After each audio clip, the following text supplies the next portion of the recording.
आपण बनवूया मुगाचे धिरडे।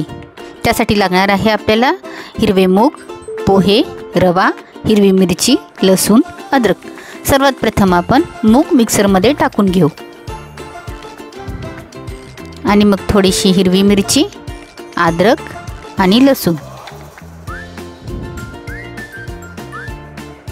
त्याच्यासोबत आपण घेतलेले पोहे आणि रवा हे पण आपण एकत्र मिक्सरमध्ये टाकून घ्यायचं आहे आणि हे आपण आता मिक्सरमध्ये फिरवून घेऊ।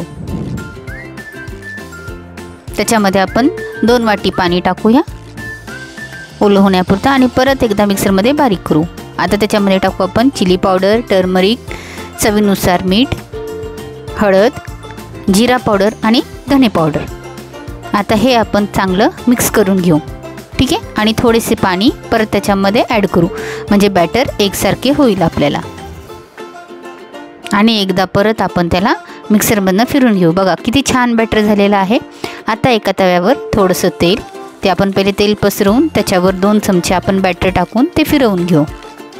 आणि बघा किती छान मस्त असे गोल गोल धिरडे तयार झाले आहेत। ओके, आता ते आपण थोडेसे वाफवून घेऊ, त्याच्यावर आपण झाकण ठेवू। 1-2 मिनिटानंतर आपण ते हळूच काढून घेऊ आणि दुसऱ्या बाजूने त्याला आपण हे पहा आता असे निघत आहेत, असे अद्दर निघतात ते।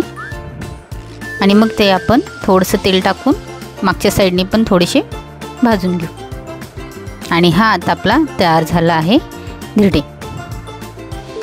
ओके, असेच आपण 2-2 चमचे बॅटर टाकून धिरडे तयार करून घेऊया।